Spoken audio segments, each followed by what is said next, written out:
E aí, pessoal, tudo certo? Já pararam para pensar como é que a comida chega na nossa mesa ou como o Brasil de repente virou esse gigante do agronegócio mundial? Pois é, hoje a gente vai mergulhar fundo em dois pilares que simplesmente movem o país: a agropecuária e os transportes. Bora entender como o chão vira riqueza e como essa riqueza toda viaja pelo Brasil e pelo mundo. Olha só o nosso roteiro, bem direto ao ponto. A gente começa pela fundação, pela base de tudo, o solo. Depois, a gente vai ver como esse solo alimenta o motorzão do agronegócio. Daí, seguimos o rastro dessa produção toda pelos sistemas de transporte, analisamos os custos desse crescimento e, no final, a gente amarra tudo num resumão com os pontos que não dá para esquecer. Então vamos lá.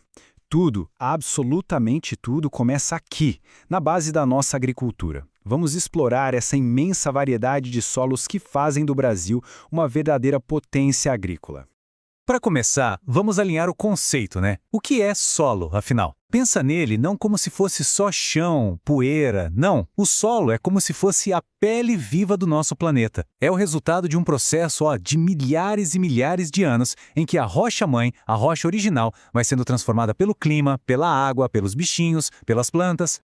E o que esse mapa mostra pra gente assim de cara? Repara só nessas cores que dominam tudo. Esse amarelão e esse laranja, que estão cobrindo a maior parte do Brasil, representam basicamente dois grandes tipos de solo. Isso já dá uma pista fundamental sobre a base da nossa agricultura. E aqui estão os números para confirmar o que a gente acabou de ver no mapa. Se liga só, latossolos e argissolos juntos cobrem quase 60% do território nacional. São esses solos bem profundos, bem antigos, que formam o alicerce para a expansão da agricultura moderna que a gente vê hoje no país.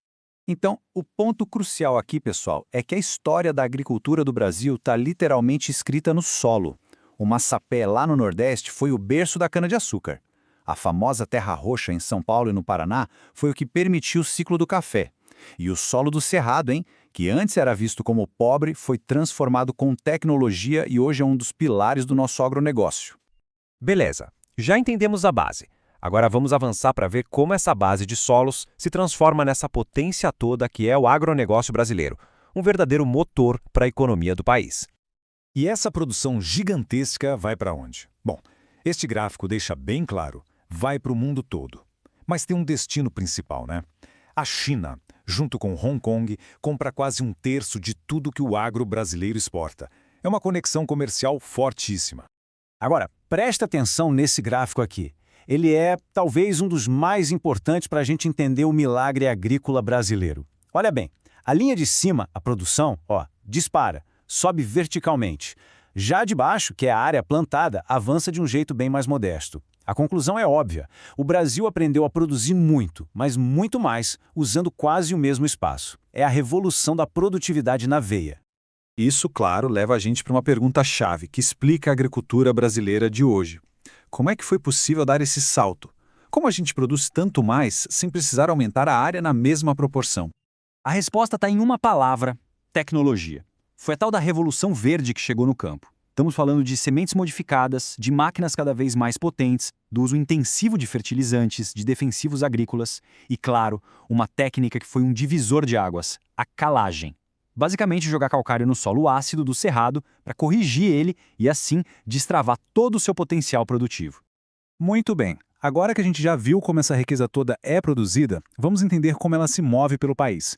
Os transportes são como as veias, que conectam o campo até os portos e os mercados.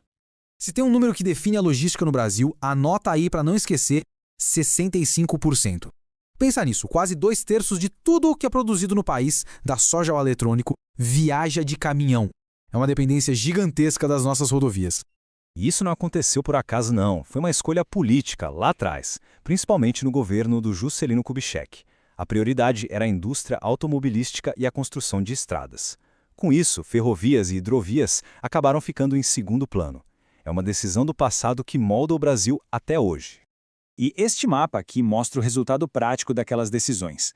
Essas linhas que a gente vê são as grandes artérias da nossa economia, os chamados corredores de exportação.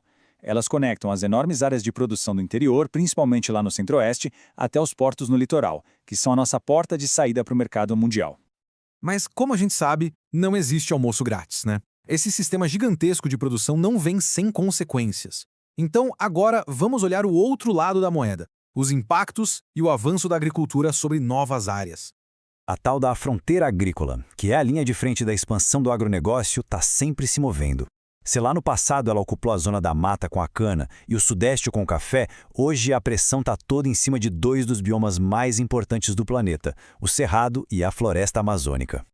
E essa expansão, junto com a produção superintensiva, inevitavelmente gera um custo ambiental bem alto.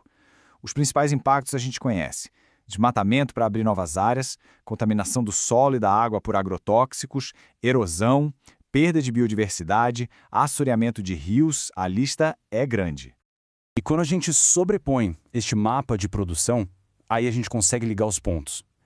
Veja como as áreas de maior atividade agrícola, com destaque para o centro-oeste, batem exatamente com as áreas da fronteira agrícola atual.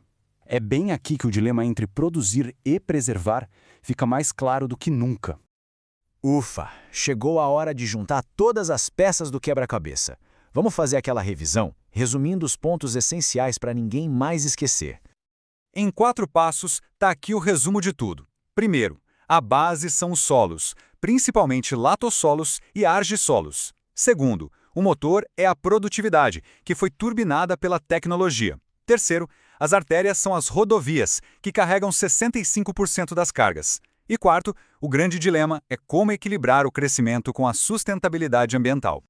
E a gente encerra com uma pergunta que fica no ar para a gente refletir. Esse é talvez o maior desafio para o futuro do país. Como é que o Brasil pode continuar sendo essa potência agrícola mundial e, ao mesmo tempo, proteger seus biomas, que são únicos no planeta?